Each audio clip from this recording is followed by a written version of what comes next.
ধাপে ধাপে যেতে হবে। এমন মুসলমান আছে সে পীর ওলিদের মানে না, সে শুধু নবীকেই মানে, শুধু নবীকেই মানে। এমন মুসলমান আছে, মানে মুসলমান কত রকমের আছে।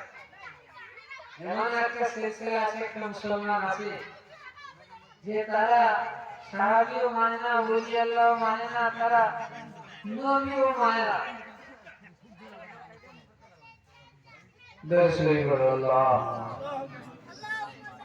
سيدنا مولانا محمد وعلى آله وصحبه والصحابة والأمة كما صليت وسلمت على سيدنا إبراهيم وعلى آل سيدنا إبراهيم إنك حميد مجيد. يكفي مسلمان আছে ও শুধু আল্লাহকে মানে আর কাউকে মানে।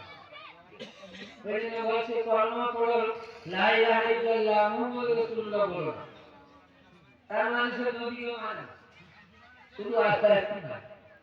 যদি মেনে নবীকে মানে, ওলিকে মানে, সে কি হয়ে যাবে না, কোথায় পৌঁছে গিয়েছে।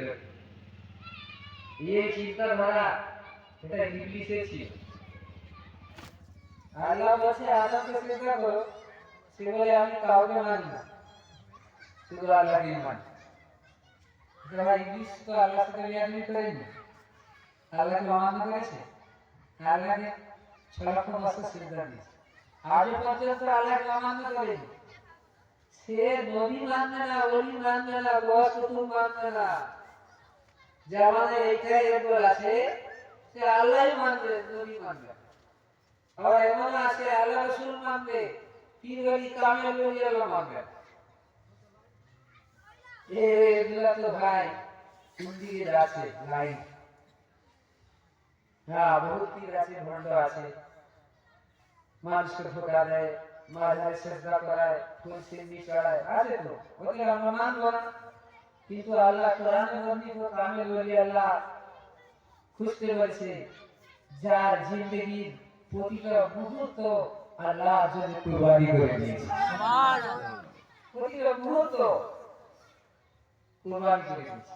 আমরা বলি সুন্নাতুল জামাত, সুন্নাতুল জামাত তাকে বলে যে বিশ্ব নবীর চাদরে এক টুকরো সুতা মোবারককেও তাজিম করে, তাকে সুন্নাতুল জামাত বলা। সুবহানাল্লাহ, এক টুকরা যদি নবী সাল্লাল্লাহু আলাইহি ওয়াসাল্লাম চাদর মোবারকের এক টুকরা সুতাও যদি পাওয়া যায়, ওকে যে তাজিম